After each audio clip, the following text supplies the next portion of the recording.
Welcome to The Source with your host, Dr. C.T. Curry, and co-host Kobe Owens. News all across the nation. The Source. Stay in the loop in the city of Wilmington, Delaware. Work together for change in the community. A call to action to find the resources. The Source, the latest in news. Good evening. This is Dr. Curry. This is Kobe Owens. And welcome to The Source. Kobe, this week have been a very long week with so much going on across the country. But I am not happy with the fact that we had 6 shootings within the last week. And I guess we're going to try to go through them because those who watch us, they do count on us as one of their sources of trying to share when there's some shootings, just in case things are not reported. But one happened in Charlie Square, which is a neighborhood is not known for having, and that was 3 shootings. What do you know about it? Yeah, so this past weekend was St. Patrick's Day weekend. Okay. And 3 individuals, a 32-year-old man, a 25-year-old man, and a 23-year-old woman were all taken to the hospital in stable condition after being shot around 1:39 a.m. Saturday morning in the Trolley Square where the tap house and all the bars are in that 1600 block of Delaware Ave. Okay. Again, the incident is still under investigation, but again, there was a lot of people out there partying, and I don't know what led to it. The police don't know what led to it, but they were able to respond pretty quick because they were already in the area due to the high quantity of people who were out partying. They had tents set up outside as well, too, in the area because, again, it was St. Patrick's Day. Well, I'm very grateful that you are so cultured because I didn't even know it was St. Patrick's weekend or whatever. And that's the area where they, I guess the Irish celebrate that area. And they said it happened when the establishments were closing up. So it must have been something occurred. We just are speculating. I'm not really trying to say that what really happened, but I guess it must have happened after everything closed up. And maybe some people may have been a little intoxicated or something. I don't know. Most likely. I mean, the bars close at 1, so that's around that letter 2. time. Where did they go? Where have I been? 2 is, I think, Philadelphia area. Oh. Again, there's different times everywhere. Yeah. Down in Morgantown, West Virginia, it's 4 a.m. Oh, wow. So again, it's all a little different, but last call, and everyone starts packing up and getting out of there. But you always have people who stay behind. I don't know if they had any food trucks. I know years ago they used to have food trucks out there. So I don't know what kept them standing around. Maybe they were trying to sober up and then got into an argument. I don't know. Okay. And this is in the city of Wilmington. So Wilmington police will have dealt with this. This was 8th District. And then there was an article talked about 6 shootings within that whole week, but really there's additional 3 beyond the 3 shootings that happened at Trolley Square. Right. 6 people were shot. Right. In 4 different incidents. Right. So the other incidents, there was one Friday night over in Browntown, which is the 6th District, where a 20-year-old man was shot on Cedar Street. He was transported to the hospital in stable condition. Sunday night, there was a 47-year-old man shot on East 4th Street. Of course, that's over East Side 3rd District. That's 3rd District. And the victim was also transported to the hospital in stable condition. Unfortunately, the only fatal shooting was a 22-year-old man who was shot Monday morning around 9:45 a.m. on West 27th Street. And what's really sad about this shooting is his twin brother was shot and killed on the exact same block 5 years earlier. So again, it's just so sad. I pray for the victim's family, especially their mother and father, for the loss of both their sons on the same block. It's really sad. Yeah. And when I was going through them, I said, most of the people who were shot recovered, and that was the only one. And then when you add that last piece to it, that this is like something that happened to his brother, and then that family really have to be going through some trauma at this point. I don't know what is going on over the last week where people are just a shooting. I mean, is that the only response? When I was growing up, you used your hands, and if you couldn't fight, you got beat up, and then you come back another day. You moved on. But now it's like, even if you get shot, we got to find a way to kill you too. So I think one is the issue with guns are relatively easy to obtain right now. And I'm not talking about buying a brand new gun that costs $600-700. You can get one at some of these corner stores for about $100. Really? Yeah, it's an issue. We have straw purchasing laws here, and from the cases that I am aware of, all the people held accountable in straw purchasing have been suburban moms from Hocassin, Greenville, who go to the Cabela's, they legally buy the guns, and then in exchange for drugs, they give the guns to people on the streets here in the city of Wilmington so we can kill each other. It's sad. But also we know we have an issue here in the city of Wilmington. Now, I will say, hats off to the chief, Chief Campos, who talked to the press about these shootings. Something we have not seen under the last administration. 8 years. So this was the first time I've seen it.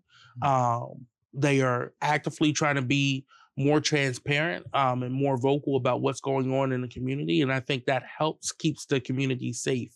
The community that lives here right now, not the one you're trying to attract here. Right. So again, which matters. And I'm glad you deciphered the difference, because the last administration, it was more about Wilmington being the greatest city to live in, recognizing all the murders and shootings and killings that we had. Whereas now the administration is saying, look, let's take care of our people. And you made a comment earlier when we were talking about the new administration coming in.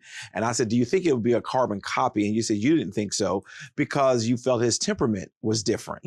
I think his experience, his temperament, I watched him even in the South Bridge meeting. He was very attentive. He stayed almost the whole meeting. I think that we are in a good spot to do better, to get things. I'm not saying we're going to always agree, because we are not going to always agree. But to hear that the chief is having interviews with the press, that was a no-no. No, because under the last administration, because we got to assume it really didn't happen. Right. So let's just not even bring that up. And I think this is really going to help us to be able to see some things. That's why I'm sorry to jump in on you, but I wanted to make sure that I shared that I'm kind of happy to see. We're not happy for the 6 shootings, right? But we are happy that we are being able to get more transparency. Correct. And again, this goes a long way with helping the community. And I know the chief, he wants to change things up. He wants to work with the community. Their community engagement unit has been very active. So again, this is just a good start. But we still have a very long way of addressing the ongoing violence here in the city of Wilmington. Good. So I look forward to it. Yeah, and I think with the city council working together, the mayor's office working, all branches of government seems like it's trying to function in the city of Wilmington, and I think that's going to be very critical in our path forward. One last thing I want to kind of bring up is the Senate Bill 21. Yes, we talked about it last week, and there were some problems with it passing. But you had felt it was going to pass. Yeah. Tell me a little bit about it, or give us some updates on it. Yeah, so as of right now, when we're filming this, it has already passed the Judiciary Committee in the Senate, the State Senate, was sent over to the House, and has passed out of this House Judiciary Committee. So now we're just waiting for it to be voted on the floor. It probably will be voted on by the time we come on the show next week. And most likely it will pass. But in the interim, let me tell you what has happened. So there has been breaking news from CNBC. Oh, okay. See, I gotta, because you got MSNBC, all of them. Yes. So CNBC broke a story that they had obtained emails, probably through FOIA, showing that Governor Myers and his team called an emergency late night meeting with the head of government relations and a senior vice president at Meta, which is the parent company of Facebook, Instagram, to try to keep them here. And then also with the attorneys that represent Elon Musk's Tesla company. A few weeks later, 2 weeks later to be exactly, we saw the first iteration of SB-21 introduced in the State House with his full support. So again, they are trying to push this through very quick.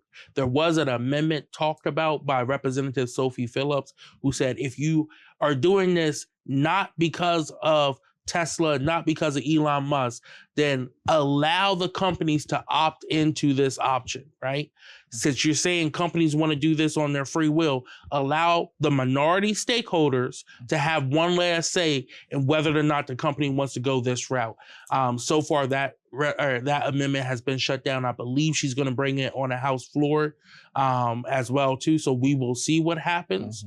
But again, hats off to her for having the courage. She's the youngest member down there, and she's the only one standing up to Elon Musk right now. So hats off to her for that. And honestly, hold your thought, but since you brought it up that she was able to really be the only one standing up, that's what's going on with the Democratic Party right now, is that a lot of the fresh blood, the new blood, is not heard, not being listened to, and we're losing our country. We're losing our fight for democracy. And for her to stand up, I think is great. I would like to know more about the governor's meeting, and I don't know how much you have, but I would like to know more about the governor's meeting and these companies. I agree that we want to preserve people being here in the state of Delaware. I don't want to just lose people, but honestly, I think personally, this was not an issue before now, and it didn't become an issue until Elon Musk raised it. Which means I believe with all of my heart it is an Elon Musk issue. Absolutely. So since it's an Elon Musk issue, quite naturally he's going to encourage some people to pull out. But the company you named, you said Meta. Which company was that? Meta. And that's what the Facebook and all that? That's Facebook. That is Instagram. They own a few other smaller companies, but those are the most recognizable names. And they were pulling out. They were. So on February 1st, which was one day after the Wall Street Journal published a story saying Meta is considering leaving Delaware and reincorporating somewhere else. So that's when the governor reached out to convene an online meeting with attorneys from the law firms that represented Meta, Musk, Tesla, and other shareholders disputing who has disputes with the state right now. And again, this is public records obtained by CNBC, and then again, some of the other people on this call included members of the Delaware General Assembly. The purpose of the meeting was to discuss corporate franchise. That's what the memo said. The following day, records show that Meyer invited a second group to meet with him and the new Secretary of State, Chirani Patibana Sanchez. The invite went to Kate Kelly, who's Meta's corporate secretary, and Dan Sachs, the company's senior national director for state and local policy. The invite also went to James Hochner, attorney with Morris Nichols, a firm that represent Meta in federal court in Delaware, and William Chandler, the former chancellor of the Delaware Court of Chancery, now part of Wilson Sonati Delaware litigation practice. Well, so that's what CNBC reported out.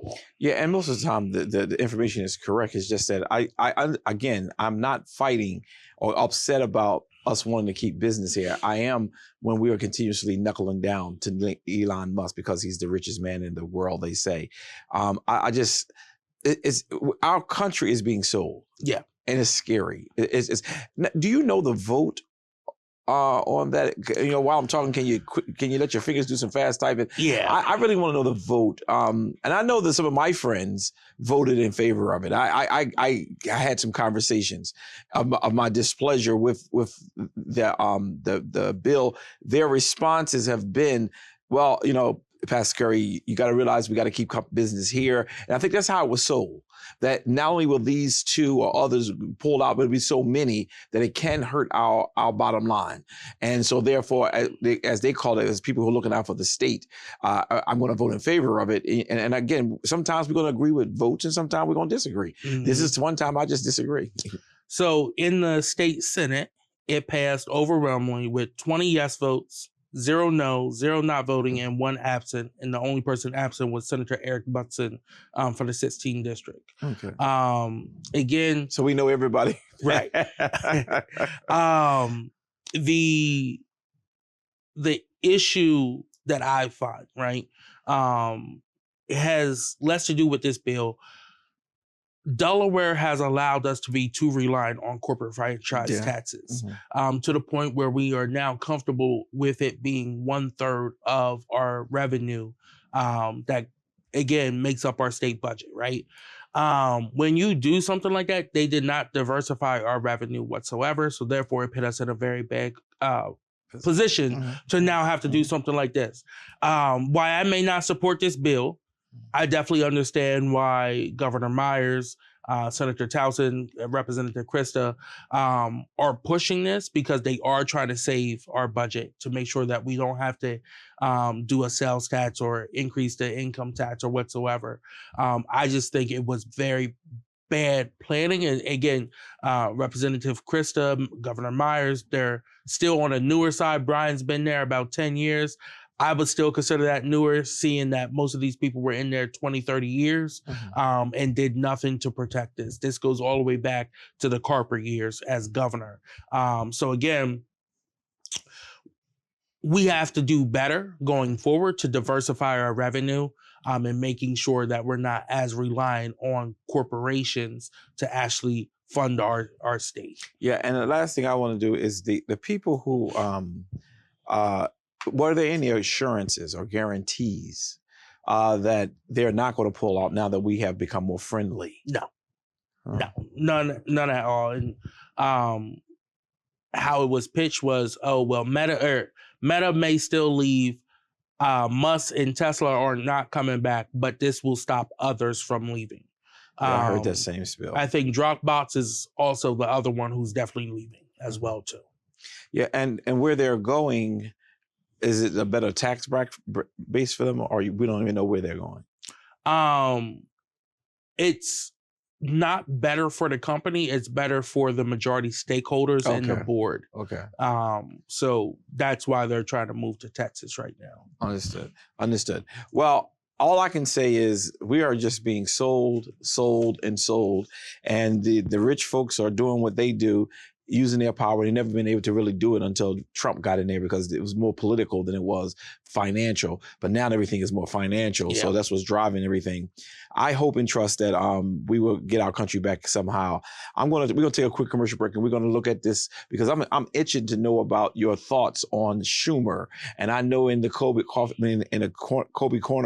you're gonna talk a little bit about that, because I have another opinion, but I might be the same one. I don't know. We're gonna take a quick commercial break, and we'll be right back.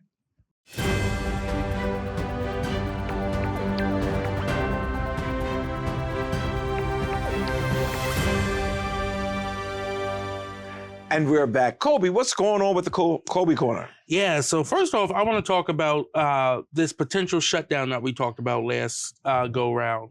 We were just hours away from actually going there, and in a press conference, Senate Majority Leader Chuck Schumer came out and said that he would be voting for cloture, which means that's the first vote in order to get to the actual vote of the bill in the U.S. Senate. If cloture does not pass, it's called a filibuster. We've heard a lot about reforming the filibuster, but we still have the filibuster for this, right? So he voted in favor of it. And he whipped the votes to get other senators to vote in favor of the CR, which is a continuous resolution.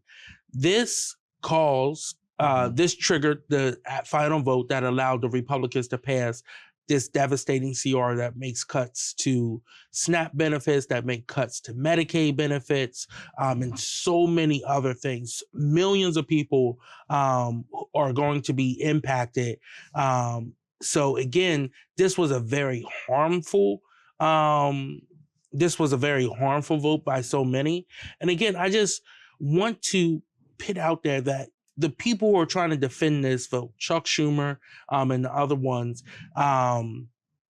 They are saying, oh, we did it so that we wouldn't go to a shutdown where thousands of federal workers would have been laid off, and they would have fired them and not brought them back. That's what Musk really wanted. But the ones who voted in favor of this CR was Minority Leader Chuck Schumer, Senator John Fetterman from Philadelphia, Senator Catherine Cortez Masto from Nevada. They were among the first three publicly to come out in support of the Republican funding bill. And then the others that joined them was Democratic Whip Dick Durbin from Illinois, Brian Schatz from Hawaii, Greg Peters from Michigan, Maggie Hassan from New Hampshire, Jean Shaheen from New Hampshire, and Kristen Gillibrand from New York. And then the only independent that voted for it, who caucuses with the Democrats, was August King from Maine. Now, did all the Republicans vote in favor? All the Republicans. So how many did they need from us? They needed 10. Oh, or they needed 6 and got 10. Okay. Very yeah. good. Okay. Again, it was heartbreaking to watch. And you saw the ones, Schumer and Durbin are in leadership. The third person in our leadership ranks, Patty Murray, went on the floor and called them both out. Brian Schatz from Hawaii, he wants to be in leadership. And he's the chief deputy whip. Gary Peters is retiring. Jean Shaheen is retiring. Dick Durbin needs to retire. Which those two didn't even need to have done that vote. Exactly. Mm-hmm. So again, why we did avert a government shutdown, those individuals I just named voted in favor of stripping funding from public schools, stripping funding from our healthcare system that helps the lowest income families, that helps the people who need it the most, the seniors who need it the most. It will affect Delaware recipients on Medicaid, right? I want to give hats off to both our senior senator, Chris Coons, and our junior senator, our newest senator, Lisa Blunt Rochester, for standing their ground and voting no against this continuous resolution. Again, over these next 4 years, Democrats cannot just keep caving. It is sad to continue to watch. You have a chance to stand up. You had frontline Democrats in the House who know that voting no was going to be hard for them to defend in their district because their district's so moderate or it's either Republican leaning, right? And still took that hard vote only to be stabbed in the back by Chuck Schumer. And that's what I'm hearing more than anything.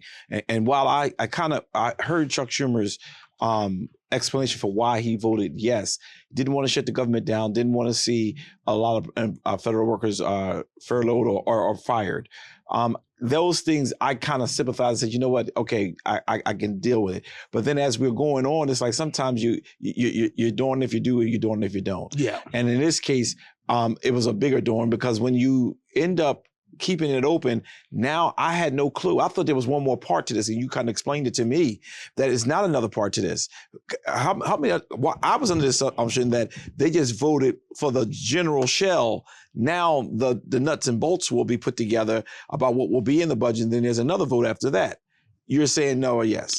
So the only thing, unless there's major changes to what they have already put in that framework, there will not be another vote. And this is for a 1-year funding mechanism, right? So this will keep the government open until March of next year. September. You said March? Oh, September. Sorry. Mm-hmm. It's continuing from last year. Right. Sorry. So again, the statement made after the vote was we're going to come to the table and work with them during this reconciliation time. But when reconciliation, you do not have to work with the minority party at all. Well, that's what I'm going to say. How could they get any assurances? Right. It's like you're saying what we're going to do, but the way it was sold to people like myself was this is a part of the process. They will have to work with us, and we will not let them take this, that, or the other. How, if you don't have to work with me and you got the votes and you can keep moving, do you think they're really going to work with you? No. But for some reason, and this is the Democrats' own fault because they keep falling for the same thing over and over and over. Oh, if we give them a vote, they'll work with us. If we give them a vote, we'll work with them. The Republicans like, if we get a vote, we don't have to work with them. If we get a vote, we don't have to work with them. When the Republicans are in power, they just push through what they want to push through, what their voters want to see. When Democrats are in power, oh, what do the Republicans think? What do the independents think? What do the Green Party? What does this party? But it's a fault. But Kobe, that's really who Democrats are. We believe in the compromise. We believe that because the tent is so large, you bring something to the table, where the Republicans are very tunnel. So I hear what you're saying, and you're right. But if somebody is doing something to you one time, it'll be your fault. But if they do the same thing the second time, it's really, I'm sorry, it's their fault the first time, but then now it's become your fault. And I think Democrats still have that spirit of let's work together. And the climate that we're in right now, we don't need no let's work together. We need to get some things passed. And if SNAP program, if the food programs are cut, where it's going to hurt our people to a place where there's no need for a compromise. So I'm changing my opinion as we speak. Yeah. So again, in some of the cuts, they are probably going to cut another $13 billion from non-defense funding, which again is non-military funding projects, one-time initiatives as well too. So again, those ongoing projects that we have in certain areas here in the city or throughout the state that still hasn't received full funding, that money will be clawed back, right? So again, it's going to hurt. It's going to hurt. So we'll see what the final changes are. When will it be? Probably within the next month. Okay. And then I will definitely make sure I bring that back up. Yeah. My next point that I wanted to talk about, the other night we had a meeting for Wilmington City Council's Health, Environmental, Aging, and Disabilities Committee that I chair. And this meeting was an open invitation to seniors to come and talk about their living conditions in their high rises. We're going to do a follow-up meeting probably in a few months from this. We're going to take all the information, compile it, see what high rises we need the most oversight at first, and what legislation we can do, because the stories that we heard about drugs, about prostitution, about in the mold senior homes? in the senior homes. Oh my gracious. Mold, the lack of water, or very low pressure water for months on end. We had one building that did not have heat for 2 months during this wintertime. We had people who, because they were complaining, only the ones who complained enough were given little space heaters. This is extremely concerning. We had people talk about the mold that's growing in their walls and stuff like that, and that they see it in their ceiling tiles, and the building just comes and replaces the ceiling tile, and then it grows back because they're not actually addressing the issue, right? I was in one of these buildings and saw mushrooms. Oh my gracious! Like not just one, but like a cluster, a handful, growing in the hallway. And then when you talk to building management says, "Nah, I've never seen that." No, you must be confused with another building. Who's in charge? Is this the Wilmington Housing Authority? So some of them are private owned, some of them are Wilmington Housing Authority. It depends what building you're in. But we've heard, we had people who spoke out on both Wilmington Housing Authority owned properties and privately owned properties. Bed bugs infestation. Oh, no. So again, the presenters that we had come in was the Wilmington Autonomous Tenants Union with their attorney, who is a classy attorney. And he talked about what exactly your rights are, how you can file if you want to go with them or find another attorney, and what you can kind of do. then we opened it up to public comment before any of us gave any comment whatsoever, so that we could hear what was truly going on. But I wanted to make sure that we had those resources there for individuals, as well as give them an opportunity to tell us what was going on. And we had to do it in a public setting so that we could have multiple members come in together and talk about this without violating FOIA. But again, like I did at the meeting the other night, I will give out my city email. If you're watching and you have issues that you want to raise and you don't want to talk about it in public, my email is CJ Owens, OWENS, at Wilmington, spelled out, DE.gov. Feel free to send emails to me and I'll forward it to, I'll bring that up and put it into our data with my legislative aid so that we can have everything together. So again, we as a people and as a city have to take care of our seniors, our aging population. Yes, yes. And as a city council, we have a role to play in the enforcement of L&I and code violations that are in there, but we have to do it in a humane way. And I'm going to be introducing a ordinance to create a renter relocation fund so that when we do have to go into places like this and relocate people, they're not just out in the wind by themselves. We will be able to offer some money to help them be able to move for a temporary time while their apartment or whatsoever is renovated to back to basic standards. Yeah, a couple of things I want to say. First of all, when you want to get my dandruff going, you do something to seniors and babies. Those are the two groups. All y'all other folks, I just pray for y'all. But seniors who have paved the way, who have worked hard, survived so many things, their eyes have seen things ours probably will never see. And for them to be in their senior years and don't have the finances that some others may have, they find a place to live, and then they got to live in these type of conditions. Yeah. The governor asked me once, he said, you know, why are you so adamant about providing housing for seniors? Just do low-income housing. Because our seniors paid their debt to society. They deserve to live with decency and with respect. And whether they were rich, poor, none of that really matters to me as much as every senior should be treated with fairness. Now, how long has your committee been around? We created it. Well, we added the environmental portion to it in January, but this committee, it used to be Health, Aging, and Disability. Right. It has been around for almost 30 years. Thank you. That's all I need you to answer, because now I'm going to ask the questions, because I want our seniors to understand the quality of elected officials that we have now.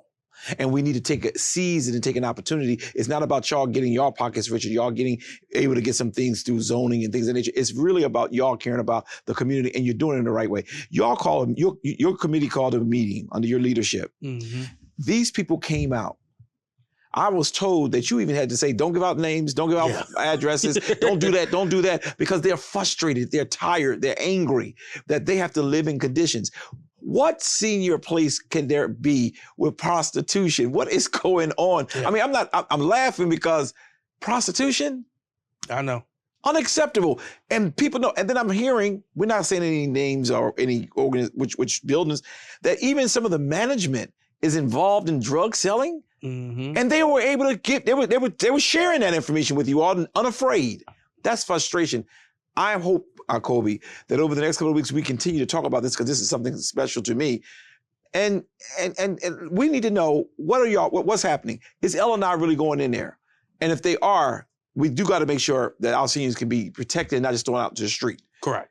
Because I'm not going to tolerate, we can't stand for that. These people have been doing wrong. If it's a privately owned or owned by the Wilmington Housing Authority, they need to be treated with respect. And we come on this show, we talk about all kind of stuff, the suicide and not suicide, but the murders and things of that nature.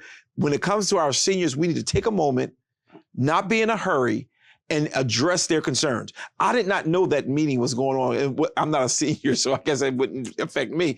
But the very next one y'all have, I'm going to be there. And I think what we probably need to do, and I'm off camera, we're going to have some conversations again. I think we probably need to start visiting some of these places. Oh, absolutely. Because at some point, if you say you care about seniors, you need to be in their location. You need to see how they're living. Now, look, I go visit the sick still. I'm one of those pastors who still believe in visiting the sick and taking care of their members. I went into a senior place where the person was living. Now, it was more of like a senior home. It was horrible. It was deplorable. It was so bad until I said to the chairman who goes with me that we have to find a way to get our member out of here. Yeah. I said, as a matter of fact, and that's what we're doing.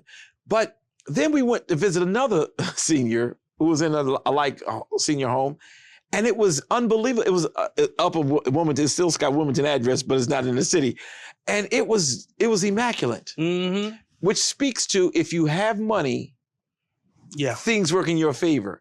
If you don't have money, you're out of luck. Not that you're less of a person, because if you're less of a, because it's because you don't have the money. And I'm concerned about it, Kobe. I'm concerned about how we are treating our seniors, and we're gonna have to stop. And at some point, I hope people get angry. And if we find out that prostitution is going on, and who's running it, I don't care who they are. It could be you. It's time to let it go. And if this person selling drugs is a part of management, oh my God, not only go to jail, but this person needs to go to jail. Yeah. Let's say it took a lot for me. I don't cry easy. But I was fighting a few tears sitting up there in that chair because it was just heartbreaking to hear the stories that they were saying. So again, this has lit a even bigger fire under me to want to get out there. And I know other council members who've also been trying to get this done for a while. It's a new council. It's a new council. I will say this administration is more friendly to the community. Oh yeah, okay.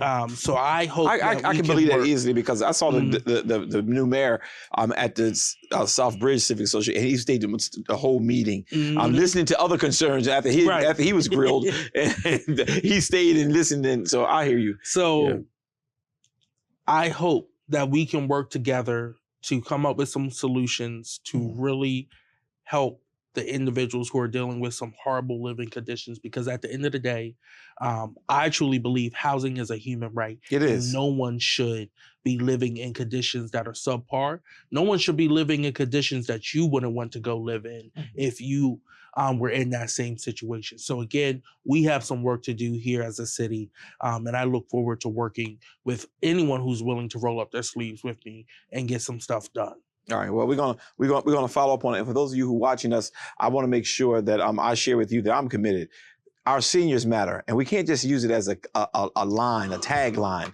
Our seniors really, you matter, because you have been there, you've lived, you survived through things that some people just could not survive through, and to be treated inhumanely is totally inappropriate, and it's not going to be acceptable neither. And if you want to see us get unnerved and unprofessional, mess with the seniors. And I think that's what's happening now. Because when I heard that, I was like, this is just unbelievable. And I'm going to be doing my own investigation to see how we can handle it.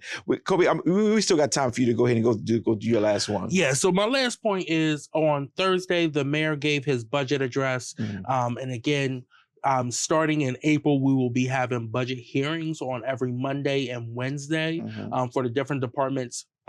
I'm going to, once those hearings are about to start, I will give y'all a breakdown of what nights, what department's going to be, and invite you to either log on virtually or come in person to the council chambers and listen to those meetings. We also take public comment, and I believe you can submit public comment online as well too for that. But also, the mayor announced that he is forming a homeless task force to look at citywide, to look at our ongoing issues with housing from a public health standpoint, and making sure that they are connecting with individuals who are experiencing homelessness, and making sure that you're connecting them with resources of housing, wraparound services tailored to long-term needs. So, well, that's a smack in Whitcomb's face, because okay. Yeah. Yeah. Shame on you, Mayor Carney. You shame on you for caring about people who are homeless. Shame on you. Your predecessor thought that there was no such thing as homelessness. Yeah, I'm looking right in the camera. I'm looking right in the camera saying it. Shame on you, Mayor Carney, that you care about people and you have a heart. I'm sorry. No. But again, I think this shows a huge 180 in the direction from the mayor's office that we saw just back in December versus now in 3 months. So again, I'm looking forward to working with the administration with this and making sure we get some good recommendations out of this task force, and then start working on what council needs to work on from our side. Well, Kobe, I'm going to say this publicly and I'll say it to you privately. I am so grateful that we were able to get through the last 8 years.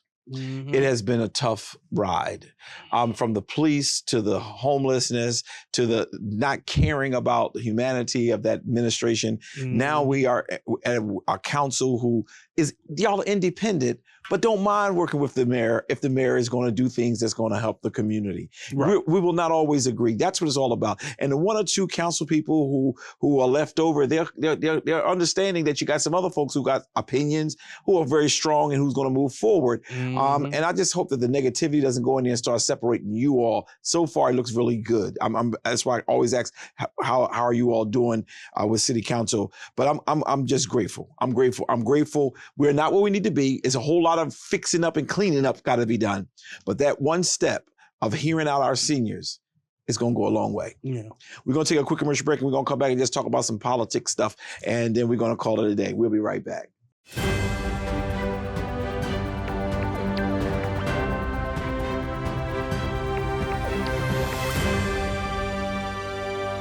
And we're back. As we're closing out our show today, Kobe, I want to talk a little bit about some politics, but it's not really politics. It's the man who's not elected by anybody, but he's running the whole country. First, how did you like the president becoming a salesman of Tesla? Well, that's his natural job, a slimy car salesman. It fits him well. They had the Teslas out in the White House front lawn and everything. They had the big fool up there. I mean, the president. I can hear Archie Bunker now. You don't call our president that. But no, I think it shows that the protests are working. Yeah. Tesla's stock has tanked like never before. And Elon and Trump are trying to force Republicans to all go out and buy Teslas now. And a lot of them, even the affordable ones, a lot of the base cannot even afford that. And they don't have the infrastructure to charge them because now Donald Trump and Elon Musk have pulled back all the money for electric chargers through the EPA. Yeah, and the areas where Trump is most popular, they don't have a lot of charging stations. Exactly. I was talking to one of my friends, and he lived up near the University of Penn area. They don't have a lot of charging stuff up in that area neither. So that's really interesting. Do you think that this is really? Do you think it's fair for people to be burning and tearing up their showrooms and things of nature? So that part I think is a little too far, right? I believe in nonviolent civil disobedience, but when you're destroying someone else's property, again, I get it. You may not like Musk, but the person who may own that car has nothing to do with that. They may not even be politically engaged whatsoever. So you should not just destroy someone else's property because you don't like the owner of that company's car, right? Again, make sure your fight is targeted towards who you are trying to impact, not the innocent bystanders. Yeah, well, they consider him to be enemy of the state. So he is. They feel that if you drive in his car, you're a part of the enemy of the state. You're in support of him. But if you're not driving it, and I'm not saying they're legitimate, because when he said what he said about Kamala Harris, I immediately sold mine. Yeah. Right away. I didn't think about it twice. People criticize about you just trying to showboat. Now, I ain't trying to showboat. I don't play it. But that's because you were educated, right? So use it as an opportunity to educate someone about what's going on before just destroying their property. Yeah. Okay. Well, but when I see people pass me in my electric car, and it's fast too. I got to take you for a ride, Kobe. You got to see. I was missing out when I was with Tesla. But when I see people riding Teslas now, it does in your head. You're like, wow, this guy is riding this, or this young lady is riding this. It doesn't make me want to do anything violent, but it's just really interested. But I will tell all of you, Tesla ain't got the best. Trust me when I tell you that. Tesla ain't got the best. And for those of you who want that symbol, you can go American and you'll find yourself very happy. But the interesting thing, right, is the chief financial officer of Tesla sold off $5 million worth of stock just the other day. Sold off their stock, right? Then there was other members of the board. So the total sell-off share number from the board and executives total $118 million worth of stock altogether. So again, they are selling off their stock from Tesla before it drops even more. They know what's about to happen. Yeah. Do you think he'll survive? I know he's rich. He will. He will survive personally. Do you think Tesla will survive? I think Tesla is going down pretty soon. Yeah. Okay. And hopefully, this will be a wake-up call for him to take a seat and stay out of American politics. Go ahead. I got another one for you because I know we're running out of time. A place they get ready to at the recording of this show, the president will be signing a bill to get rid of the Department of Education. I know it's very close to your heart. Yes. And first, do you think that that's going to really damage severely, or do you think it's just a propaganda? So it's going to damage a lot of things. The Department of Education has a lot to do with anti-discrimination in our schools and stuff like that. So he is rolling things back to the pre-60 timeline, right? This executive order, again, has been in the works for a few weeks now. But yeah, they're supposed to have the ceremony later today with the new secretary who has no education background, Linda McMahon. You may know the McMahon family from the WWE. Yeah. But again, this will direct her to take the necessary steps for the closure of the Department of Education and return all authority back to the states. Now, I believe there is some congressional in order to close the department, oversight to actually close it fully. Right. But he is taking it down to the bare bone. And again, this is this calls for the uninterrupted delivery of services and programs for our education systems that will benefit. What does it mean, Americans? What does it mean? It means you can discriminate openly and not have to worry about getting caught up in court. Okay. That is because I like my seniors to understand what you're saying. Yeah. Again, I am 99.99999% sure that we will see by the end of today multiple lawsuits filed. I know the NAACP their litigation team has been working ever since Trump got elected in case this does happen. ACLU's national litigation team has been working. Other civil rights organizations have been working. So hopefully, whether they file them all separate or file them all together, I have no clue. That's above my pay range. I'm not an attorney. But I know someone better sue. Trust me, it's going to happen. So this is going to be very shocking to see how people react to this. And again, the department was established in 1979, I believe. So again, we have had it for a while as a cabinet level position. Let me say that. We've had it around for a very long time, and it has been very beneficial as we still try to fit to our education system. Now, will she still have a job, or her job, because it won't be shut down, she'll still be paid to be the. She technically will still have a job. Right. Okay. Well, everyone else probably not. Yeah. Gonna bear bottom left. Let me also kind of close it out with Target. Yes. Jamal Bryant and others have worked hard to really come up against Target for their that DEI not wanting to be down with that anymore. First direct question is, do you think Target is going to change their opinion? I think after a while they will. They have lost $1 billion in profits since the protests, since Black people have stopped shopping there. And let me just point that out. There are some allies who stopped using their dollars there as well too. But Black people, we have a huge buying power. Why? Because we can't keep our dollars in our pockets for more than 12 hours, right? Yeah. That money goes right back out. And a lot of the time, it's not even into our community. So by Target, Amazon, Nestle, all these companies who are dropping their DEI policies and now are becoming the face of these protests, these boycotts, they're losing money. So hopefully Target wakes up and smells the coffee and brings back their DEI policies, but actually invests in the Black community some more as well too. Mm-hmm. But this, so far, it has been almost 20 days strong, and Target has lost a net negative of $1 billion so far. Their stock has plummeted as well too. So again, this is good for us, bad for them. Now Amazon, you said you brought their name up. Are they getting rid of their DI program? Oh yeah. See, I didn't follow it to the level I needed to. I know I stopped going to Target. I try to follow certain things as very tightly connected to me.